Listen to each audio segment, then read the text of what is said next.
Harry in secret to set it all up, Dean told me. Yeah, why isn't he doing it himself if he's so behind it? If Brent did it, there would be more opposition than if a relatively unknown alpha would start it. They would see us as nothing, while Brent would be a threat that almost all the alphas would rise against and challenge. Got it, I said, then nodded. It does sound a good plan B. I'm willing to try this. Harry scoffed silently and gave me a skeptical look. We'll see. I'm not risking having it all ruin by some ambitious rogue alpha. I stiffened at first, offended, then let it out with a breath. Fine by me, not like I have anywhere to be anytime soon. I stood, dusting off my jeans, though there was nothing on them. I'm going to head back. Thank you for talking with me. 2021.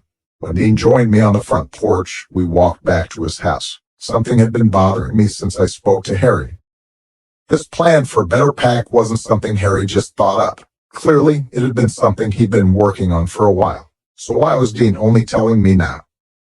Well, what do you think? Dean asked after we'd been walking for a few minutes. It's a great idea. Something like this should have happened long ago, I said, and with some hesitation added, Harry didn't seem to like me too much. Is that why you didn't tell me about this before? Dean scoffed and gave me a sidelong glance. You're kidding, right? No, not really. How could anyone not like you? He said, smirking at me. I rolled my eyes and hit him lightly on the shoulder. Yeah, because I'm such a charming person. Seriously, though, why didn't you tell me about this before? Dean shrugged. I couldn't. I glanced at him. What do you mean? He blew out a breath. If I had mentioned Harry and his project, you would have gotten mad at me. You would have thought I was telling you to give up like everyone else had been doing, and I wasn't ready to get on your bad side. Hell, I'm not now either. Well, hell, he had a point there. Yeah, I guess you're right. Of course I am. He teased and took my hand and giving it a squeeze. Also, I was also hoping we'd find a way for you to kick the douche's ass. I mean, seriously, what he did was one hell of a dick move. Again, the fluttery feeling swam through me, and my throat tightened. Dean was amazing, and I haven't yet figured out why he was putting up with me. I hadn't done anything to deserve him. I squeezed his hand back, and we walked the rest of the way in silence, my mind a whirl of thoughts and possibilities. I liked Harry's idea, I really did, and I hoped he'd let me be a part of it. Well, I'll catch up with you tomorrow, Dean said once we reached the house. I got to do an all-nighter at the hospital again. I'll talk to Harry too, see what we can do about getting this ball rolling. You mean if he decides I'm not some ambitious wannabe top dog? He gave me a lopsided smile. That's Harry being Harry. If he didn't like you, he would have said no right then and there. Thanks, Dean. I really mean it. Thank you, I told him, trying to convey how thankful I was for all the support he was giving me. No problem, he said, grinning. But you know, if you really want to thank me, he wagged his eyebrows at me. I laughed, shook my head, hitting his arm lightly again. Good night, Dean, but maybe it was time I stepped up and showed him how much everything he was doing meant to me. I texted the others to meet me in the game room. I took a seat at the bar as usual, and they arrived shortly after me. I met with this Harry, and he has an interesting project, I said, and explained to them about Harry's idea for a better pack. Dean says I would be a good alpha working with Harry and keeping the pack safe from other alphas, from those who would challenge the pack. What about you guys? Sounds a little like a pipe dream to me, Sage said with a slight cringe. I mean, it's nice and all, but the other alphas would ever stand for it. They wouldn't have a choice, John said, jumping in and repeated the fact alphas were free to rule as they choose. I'm all in and seems like a great idea. Wesley, it's going to be hard work and not going to make you very popular among the other alphas. I don't care, I told him, surprised at how true that was. I was done living by the standards of other people. I believe werewolves need this change, and I want to be a part of that change. Wesley nodded, rubbing his chin. Then we're behind you, Nick, and you're right. It is time for a change. Great, I said, clapping my hands. With that settled, we're done. I'll get with Harry and see what needs to be done to get the ball rolling and let you guys know. Sade, can I talk to you before you leave? Both Wesley and Sade paused, giving me a worried look. Relax, it's nothing major. Just wanted to talk about some stuff.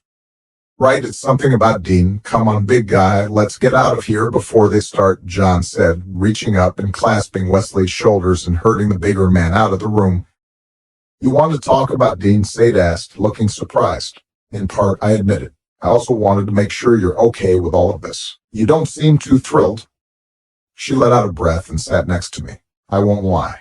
I'm worried. This better packs thing, it's very noble, but I can't help but remember those who have come before.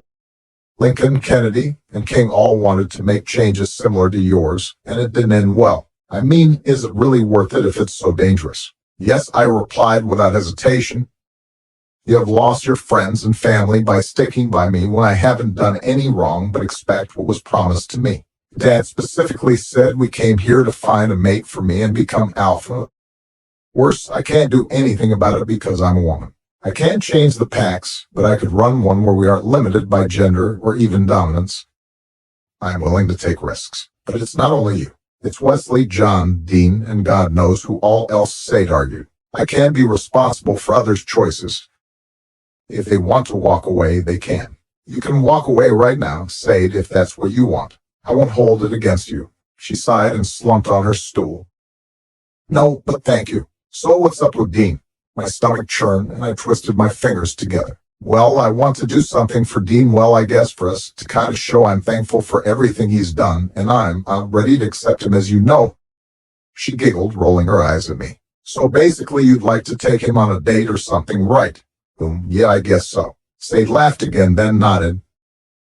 Okay, well, you've come to the right place. She patted my hand and grew thoughtful. I suggest as it's your first, we should keep it simple and avoid the fancy restaurants. I have no doubt you two would make a spectacle of yourselves. Hey, I said, not sure if I should feel offended or not. Oh, come on, admit it, Sade said, tapping her chin with her forefinger and looking thoughtful again. I think it'd be best if you went with a classic movie and a dinner, but keep it low-key, a nice restaurant, but no dress code. How does that sound? I shrugged. It sounds doable, but is it good enough? I mean, it seems like Vlaim and Dean has done so much. Again, Sade rolled her eyes, but this time she surprised me by pulling me in for a hug. Nick, it's you that's going to make it special and important. That you want to do this with him will be more than enough for Dean. Trust me on this. I wasn't so sure, but I shrugged again. Okay, but now what restaurant? I don't know anything here. Leave that to me. I'll do some fishing and find out a really good place. You sit tight and trust me. Famous last words, I replied, but agreed. 21-22. Relax, Sade said as I paced the room. Relax? How could I relax when I was waiting for Dean to come here so I could ask him on a date? An actual date. Me not him this was a bad idea. What was I even thinking? It's a fine, and so was your thinking. You only have to relax, Sade insisted. Easy for her to say. She wasn't going on a date. My stomach tightened painfully, and I was pretty sure I was going to get sick soon. The knock on the door nearly made me jump right out of my skin. Sade shook her head at me and opened the door. Hey, Sade, right. I heard Nick was looking for me, Dean said. She's right here, Sade said, opening the door as I contemplated jumping out the window. Hey, Nick, everything okay? He asked as soon as he saw me. Hey, and oh yeah, I'm fine, I said with a dismissive wave. How did your shift at the hospital go? If you're too tired still, we could talk later, I added in a rush. No, you won't. Don't be a coward, Nick, Sade said before leaving the room. Dean watched her curiously before turning back to me. What's going on? I blew out of breath, ran my hand over my head. I was, thinking that if you weren't too tired from work or didn't have other plans, we could maybe if you wanted to, we could perhaps go out and do something. God, I felt like an idiot. A grin spread across his face. Are you talking about a date? My face warmed, and I shrugged. If you want to. Why wouldn't I want to? He said, half laughing, and again I shrugged. Why did people do this? I felt so stupid. We go now, or do you want to get ready? Well, the movie doesn't start yet for a while. Okay, so how about we meet up at the front of the house? When do we need to leave? He asked, actually looking a little excited about the idea. Strangely, that helped calm my nerves. If we can trust Google, in an hour. It's the movie theater on Sanderson Street, Dean seemed to think. Yeah, if the movie starts at 6, leaving here at 5:30 is more than enough time. Good, so in an hour then. Yet again he smiled, but this time added a wink. I guess I better go get ready then, he said and left. When he was gone, the nerves returned. I should get ready too, but how should I get ready? Should I do the makeup thing or clothes? What kind of clothes should I wear? This is so the last time I did this, I complained. I stared at my closet for almost 15 minutes before calling Sade, asking, okay, maybe begging her to come back and help me. She did and only teased me a little, but in the end I was ready and I didn't feel like I was painted up like a clown. In fact, I was dressed more or less like I was on the first evening of the meetings. The same dress I wore when I first met Dean, but the shoes were flats instead of heels. "Don't worry about the boys," Sade said as we left the room. I told him you wouldn't be leaving for yet another hour. The breath rushed from my chest, and I relaxed. Thanks, I was no way in shape to deal with John's teasing. "You're welcome, and have fun." Sade waved at me before leaving. I walked down to the front of the house, and I was surprised. Dean was actually dressed up as well. He wore dress pants and a button-down shirt in a casual business style. It was so different from how I usually saw him dressed, I almost didn't recognize him. "You look great, beautiful," he said, giving me a one-armed hug. "Thanks, you too." "So what movie are we seeing?" he asked as we left the house. "The superhero one with all the heroes in it." "Bert told me you wanted to see it," I replied, and got into the passenger side of a small gray car Dean led me to. "Oh yeah, I'd wanted to see that one for a while."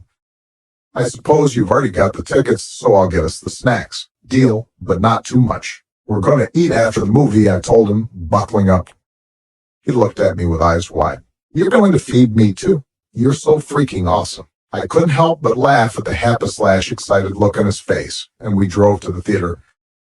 Thankfully, to Sade's insight to get the tickets beforehand so we wouldn't have to wait in line. Dean swore he could eat several boxes of candy and still have room for dinner.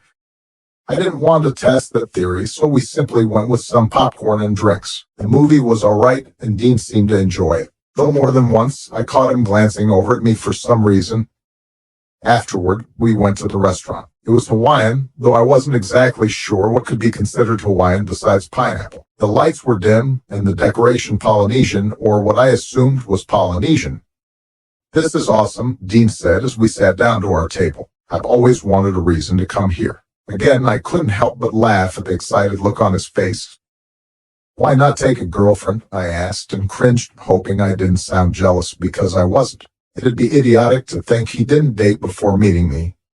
He grinned but shook his head. "Nope." Really, I couldn't help but ask. "Yeah, I guess you could say I've had a few girlfriends," but he shrugged. "They were never anything serious and didn't last long, and none of them were worth spending the money on a meal here. Glad, too, now it can be our place." He smirked at me. I shook my head, grinning at him, deciding I'd order a cab out. Though now, if I was honest, I was curious about this past girlfriends. Was he some kind of player, or maybe a commitment phobe? He didn't seem like either to me. Yet he was a terrible flirt, but he seemed to kind to just go around breaking hearts. Hating that I'd probably sound like a petty, jealous girlfriend, I cleared my throat. Why no, the girlfriends, I mean." Dean grinned, gave the waitress our orders. "What about them? Why weren't they serious or last long?" "Well, various reasons. Can you please some don't think I'm a lovable idiot, but just an idiot," he said with a mocked expression of shock that got me to laugh like he wanted. That was a big part of it. A lot expected to get a version of Ryder. Some got fed up I wouldn't play their games, and others wanted more than I was willing to give. And of course, none of them were you. So the longest I usually spent with a girl was a week, maybe two. "What about you? How many exes do you have in the closet?" "The closet," I said in a laugh. "You saw me, Dean. I was trying so hard to be a guy that anything that didn't put me in the guy box was squash." He looked totally shocked. "But still not one? Not a kiss or flirting or interest?" I shook my head. "No, they all saw me as one of the guys, and if anyone knew said anything, it never got to me." Dean shook his head. "Your pack is seriously messed up. Or maybe not all are willing to risk a broken nose to approach me," I teased. He grinned. "Well, if they were willing to put their nose on the line, then none of them were even worth your time." We laughed as the waitress brought us our meal. The food was great, and we left so full I thought I could fall asleep. Dean took my hand when we got out of the car and walked me back to the house. Tonight was really fun, I admitted as we stood outside. I had no idea why I was so nervous. "Me too," he said. "Of course you're going to give me a goodnight kiss, right?" "'Cause, you know, that's always how dates